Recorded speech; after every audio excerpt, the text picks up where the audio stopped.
Hello and welcome to the second episode of the Yellow Coat Club podcast. I'm your host, Sean Little, and I'm super excited to have you here with me. Today is a huge celebration. There's so much excitement currently in my life. As of today, 2 weeks ago, our son, Jack, was born. And as I spoke briefly, in the first episode of this podcast, and have talked about the book that's coming out, the Yellow Coat Club, one of these big things has just been this preparing for fatherhood. And today, I just have this beautiful ability to celebrate this child that is now in the stewardship of Charlotte and I. And so, for me, I look at it and I see this miracle. I've wanted to be a father for so long. I wanted to be married for so long, and then, you find out you're going to have a child, and then, literally 9 months later, comes this miracle. And within 2 weeks, I've already felt these things shift in me, this transition, this change, this, what is important in my life, and what's the message that I want to carry? What's the legacy I want to carry? What do I want to share with people? And so, man, I'm celebrating today. And it's timely because today's episode, I'd really like to talk about fatherhood. I've titled this one From Orphan to Father. And so as you'll get to know me through the podcast and through the book and, just our journey together, that part of my story, part of my becoming was the loss of, my parents at a young age, the loss of my father at age 9, and then the loss of my mom at, age 14. And so there was so much brokenness that was left there. And, I laid this out in the book, but, I think it's relevant for us to be able to, cover these topics. There's this joy, this overwhelming joy of watching my son enter into this world. But, it was really even interesting. We were at the hospital, and somebody even asked me, one of the nurses, they were like, "Oh, when are your parents going to get here?" And I remember hearing that, and I looked over at Charlotte, and, I don't always get sad thinking about my parents. I used to spend, and we'll talk about this in a second, like just this overwhelming sadness that I just let control my life. And so, I don't think about it that often, but there was that moment when I was like, wow, they aren't going to be here today.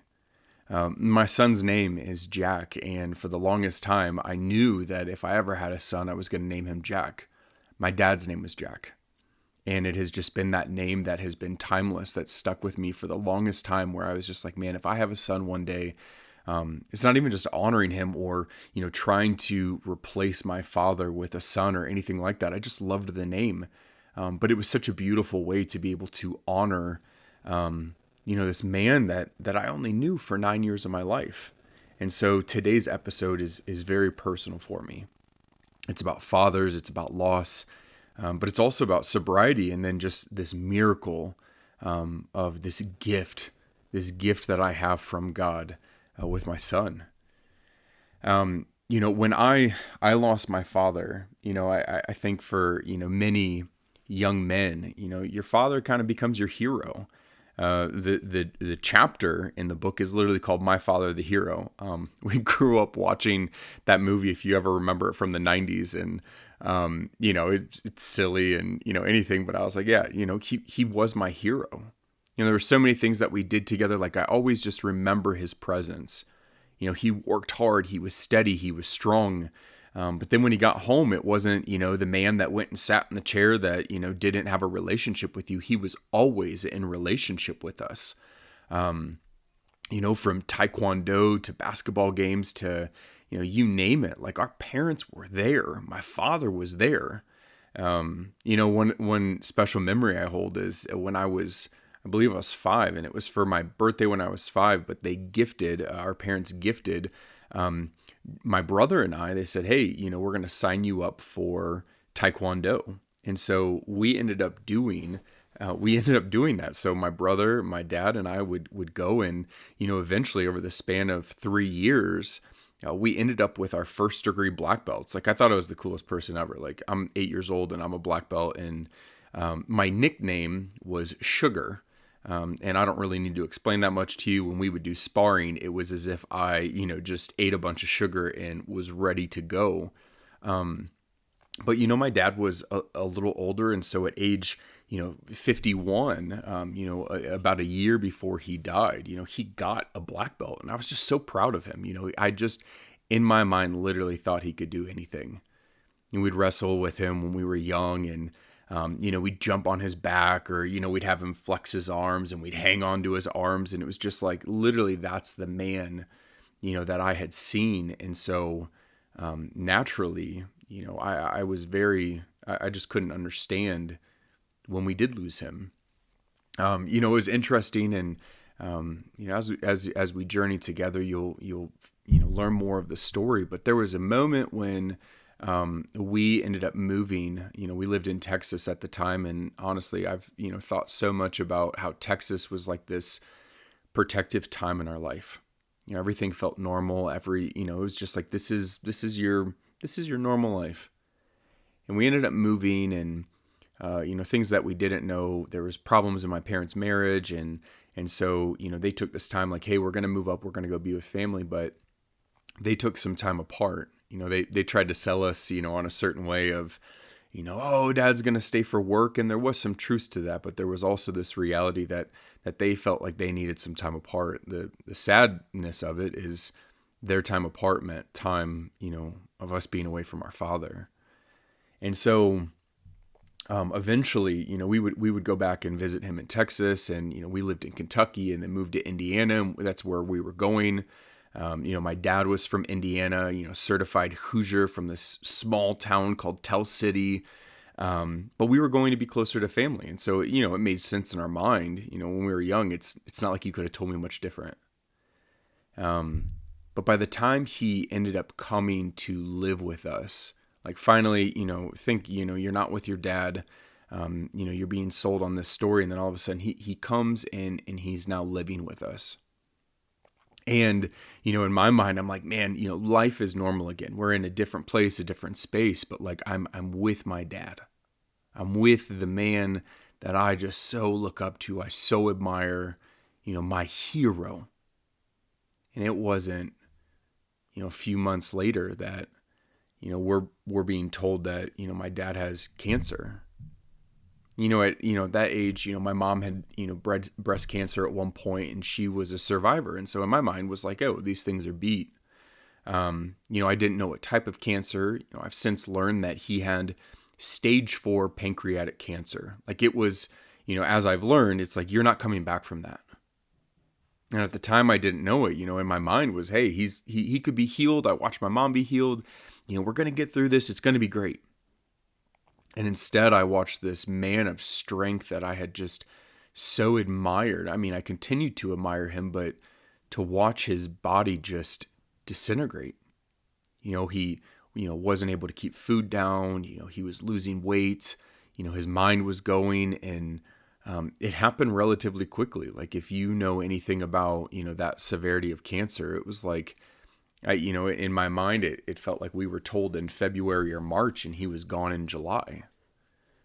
And he died July 12th of 2000, which was 8 days before my 10th birthday, and was, less than a month before my first football game. And I remember that, it was, even with football, it was like I wanted to do it because I knew my dad liked it.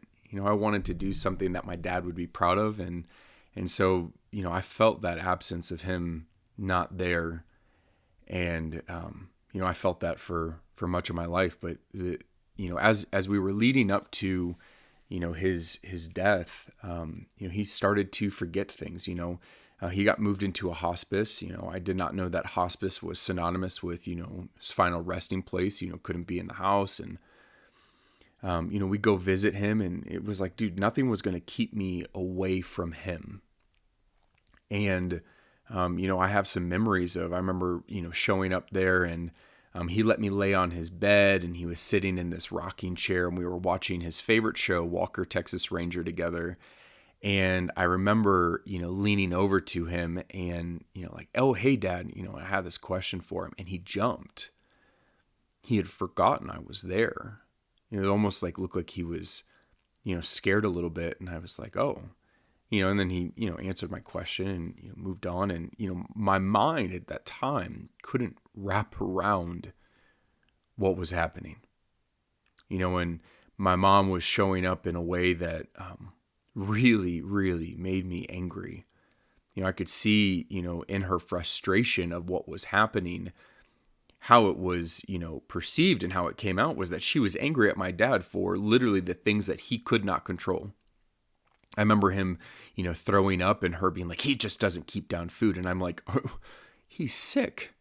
I remember even talking to my dad once and just telling him like, hey man, it would be really important to mom if you could keep some food down. And so, we had pizza that night. I know exactly what kind of pizza we had.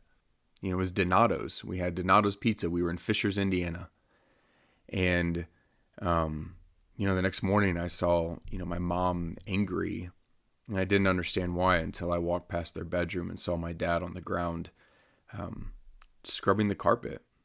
He tried to fight, and yet he couldn't do it. And she got angry at him. I've come to, since believe that, she was terrified. She was frightened, as we'll learn more about my mom, like security was very important to her. Security is important to me. I'll talk about that journey as well, but, I can imagine, her watching that happen and feeling so powerless, so out of control, and her being scared, her anxiety, anger came to the party. And she had, it's almost as if she blamed him for doing that. And so there was a lot of tension in that home. And so now he's in this hospice and we're going and visiting him and still like not understanding what all of this means. I was never really sat down and said, hey, like your dad's not going to make it. I still held on hope. And so he's in this hospice and I would go, down the way a little bit, there was this chapel. And I would go in there and I would pray. We grew up going to church. My dad, I've heard his story a little bit later in life that, he wasn't a Christian. And then, after meeting my mom and really, him and my grandma got close and, he ended up giving his life to God. And so that became a guiding principle in his life. And so, that's what we grew up, doing that. And so I would go to that chapel and I would just pray, and the prayers were, consistently the same, Father God, would you please save my dad? Simple prayer, crying and begging and pleading, but it was all the same request, God, you healed people. Could you save my dad? And so there was another time that, I went to the hospice and, we were in the room and there was some other family in there. My dad's brother, my uncle was in there and I went and I walked up to my dad and I hugged him and I believe, I leaned down and I hugged him and he looked frightened and he pushed me away.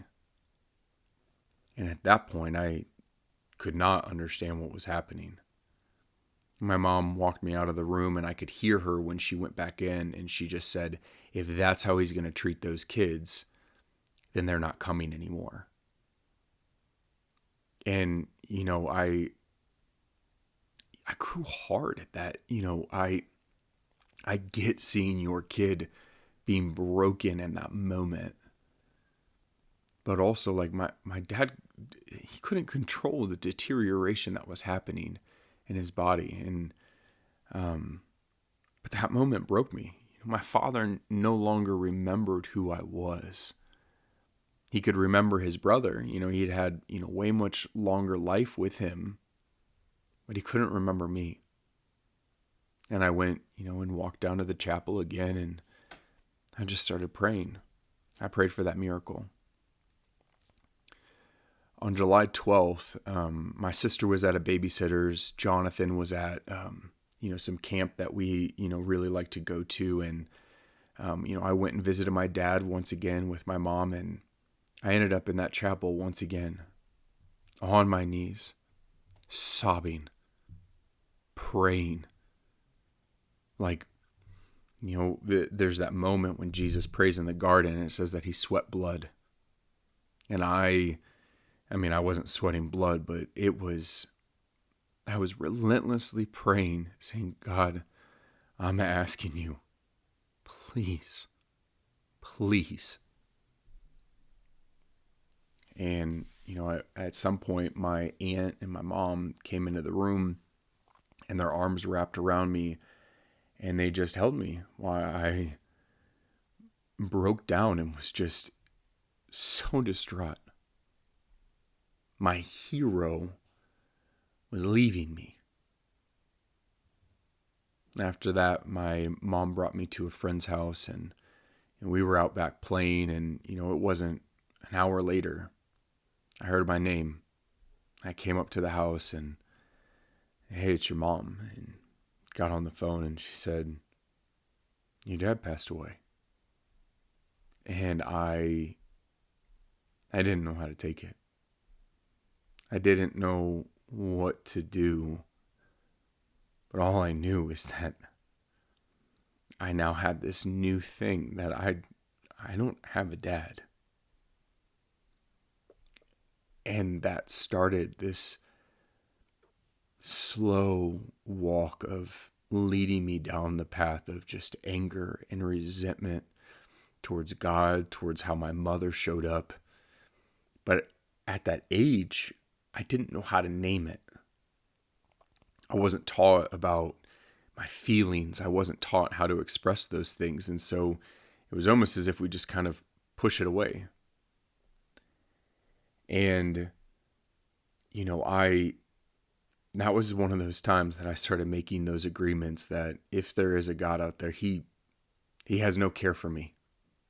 What kind of loving father allows, this 9-year-old boy to watch his father take his final breath instead of saving him.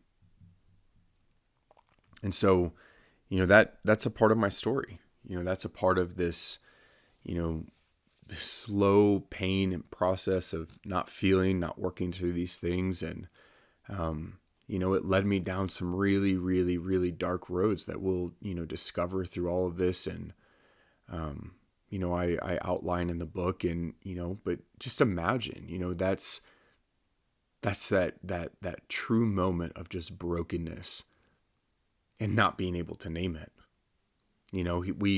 We had his funeral, and I had this plan where I was like, hey, I want to get some balloons. And I wrote him this letter, and I said, I want to, send it up to him in heaven. And so the day of the funeral, I also wanted to go read that letter. And so, I went and stood up, and, meanwhile, Jonathan, my older brother, had even said, he's like, oh, I haven't even cried. And I was so angry at him. I'm like, dude, our father just died, and you're boasting about not crying, but, we all grieve differently. So I went up there, and I could barely even read that letter. I was just shaking and sobbing, and, in front of this, group of people. And, my world just absolutely shifted. I was going to grow up, with, my mom ends up getting remarried to somebody that's nothing like my father, and then, after my mom died, I got taken in by my aunt and uncle, and, my Uncle Merlin, great guy. And yet, still that void of, it's not my father, and by that time in my life, I was so far gone, so, so jaded that, that identity, one of the masks that I started wearing was I'm the fatherless orphan boy. And if you know much about the wound of an orphan, you spend your life fighting for a seat at the table, and so I felt like, I didn't belong, I couldn't relate to people. I saw people with these, these just memories and, camping trips and all this stuff with their dads. And I'm like, I don't have that. And in my brokenness and in my darkness, there was this longing that I wanted it, but it felt like something I was never going to be able to obtain. I was too far gone. And also, if I ever wanted to become a father, I was too afraid. I wasn't going to bring a child into the mess of my life. As I've shared in my story, and, we'll dive deeper into, but by age 20, I was consistently drinking every single day. And by age 28, I was drinking almost every single moment throughout the day. Terrified of what I had become. And, it wasn't until I went through the hard work of banging my head against the wall time and time and time again, the literally insanity of trying to think that I could, I look around at my life and I see the mess that's there. I see all of these feelings and emotions and just everything I'm going through. And my way was, hey, I'm going to numb this. I'm going to numb it through alcohol. And for any of those of you that have ever tried that, it doesn't work. I'll tell you that right now. It just doesn't work. You think that it does, and it doesn't. That void was still there. And even worse, it wasn't just my earthly father, but it was this void that I felt, that I just wanted a relationship with the Heavenly Father, and the one that created me, fearfully and wonderfully made. And yet I felt abandoned. I said the prayer. I did everything I was supposed to, and so I had to work through those things. And my sobriety story, I'll go into detail another time, but it came to a crescendo September 17, 2019, where I sat there, in a room in my bedroom going, I'm done. I'm done. I don't want to live anymore. Take me now. Looking up ways to, can I eat the, X amount of pills or whatever, and can I just die?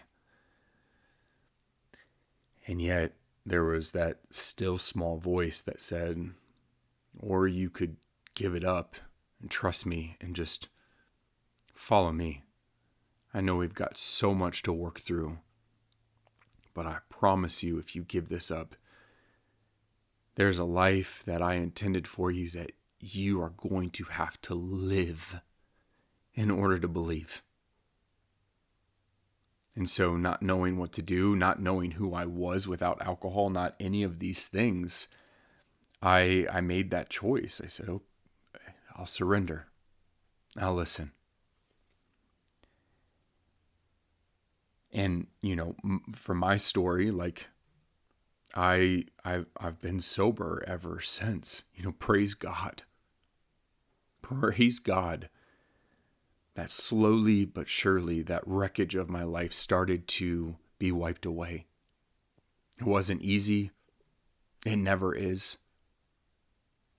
But that pain demanded that I confront it, and I actually had to face it. I had to have those conversations with God where I looked at him and I said, I can't believe you abandoned me. You let me go. He can handle it. Because I needed to learn more to rewrite that story, because it just simply was not true. And so through, all of my journey and, meeting my wife and, all these places that I've been and God has sent me, and literally, I've said it before and I'll say it again. If you would have told me at that moment that I made that decision, September 17 of 2019, that where I am today, the life that I have today, that's what I was going to have in 6 years, I would have been like, show me that roadmap. Show me how that's going to be even possible. And yet, there's nothing impossible for the one who defies what is possible, embodies, oh yeah, I can do anything, but I need you to give that to me. When Charlotte in January, she took a pregnancy test and was like, I see these 2 pink lines. I'm like, trying to wrap my head around this idea where I'm like, oh my gosh, there might be a kid, there might be this Jack that's coming. And I remember I walked out of the room and we were about to go on vacation. I was messing around with something and I opened up your phone to, conception or not conception date, but it was the, what's the due date calculator. And so I was like trying to do some mental math of like, the day of conception, based on the time. And, anyways, I inserted in what day I thought it was, and it came out and it just said September 17, 2025. And in that moment, I just started crying. I was like, wow. And I felt this, like the all-loving God wrap his arms around me and say, you remember when you prayed that your father wouldn't die? Like, he might have died on this earth, but he did not die. He's here with me. He's there and he saw your first football game. He saw everything. And he sees you now. And you remember when you surrendered and you gave your life to me? I'm giving you a new life that is going to be in your stewardship. A young man, your son, the one you prayed for, Jack, named after the greatest man you ever knew, your father. And I just sat there and wept, tears of joy, and just thinking, oh my God, instead of me sitting there going, what did I do to deserve the loss of my parents? Going, what did I do to deserve the life that I have today? And the thing is that nothing. It's not as if I am deserving of it. But I've been so blessed by literally just following that still, quiet voice that's continually beckoning me into communion. Follow me. Follow me. One of my favorite passages, I have a lot of them, but there's a time when Jesus is, talking to the disciples about how he's going to leave, that he's going to die and be rose again and, all of this. And he says to them, I will not leave you as orphans. I will come to you. And I never thought about that much until this year when I was reading through it once again and I saw that and just feeling the weight of that label as I work through this book, as I work through my own healing journey, and just seeing that and knowing that conversation that I had with God and him just being like, I will not leave you as an orphan. I will come to you. You are mine. And truth be told, I've carried this fear. Am I going to be able to be here for the long haul with my son? And the answer is I don't know. I'm not promised tomorrow. I might only have 9 years with him, but I pray for the 50. People that know me know that I work out and I eat well and, all of this and is a way for me to just say, hey, if I can do the right things, there might be a fighting chance for me to preserve my life and be able to grow old. But regardless, I've moved to that space to be able to trust the Father who loves me. And now I get to be a father. And throughout, the pages of the Yellow Coat Club, even these podcasts, that my son is going to be able to read the things that I have to say, that he's not going to be left in limbo like I was, where he's like, I wonder what my dad would have said about this. And instead it's like, no, I'm going to leave you the paper trail. You don't have to wonder, son. You don't have to wonder. You don't have to be caught in limbo like I was. And that's the hope. That's not only, for him, but it is for him. But it's also for, like I said, I know that there are more people out there, more people like me, ones that want healing, ones that are looking for truth. And it's that thing that we have to do together for us to be able to come together collectively. I think about, as I've said, it's the Yellow Coat Club, and the club part is not about like, oh, join my mailing list or anything. It is just literally this identity of people coming together and saying, we're going to live authentically. We're not going to hide. We're going to deal with the hard things. We are going to stand for truth, and we are going to do this collectively because the world needs more people standing up, being vulnerable, being authentic, stepping out of that hiding and becoming who we were created to be. And sadly, the stories like the ones I shared today are the ones that keep us from sitting in that seat and following that voice. I'm too broken. I don't belong. I'm not a part of that. And yet it's like, no. Fearfully and wonderfully made. Step out of that hiding. Be courageous. And be able to work through these hard things. Because they are. It's what they are. But healing is possible, and it's true. And so my hope is, today we can be here, we can celebrate. So I thank you so much for joining me today and just being here and working through this. The book's coming, but there's so much more to be said. There's so much more to talk through and to journey through together. And so my hope is that these words continue to be something that resonate with you, but also to help you get in touch with, your feelings, the things that you need to feel, and being able to work through the hard things that have happened in your life. But man, I'm telling you, all of that pain, and to see this gift come back tenfold.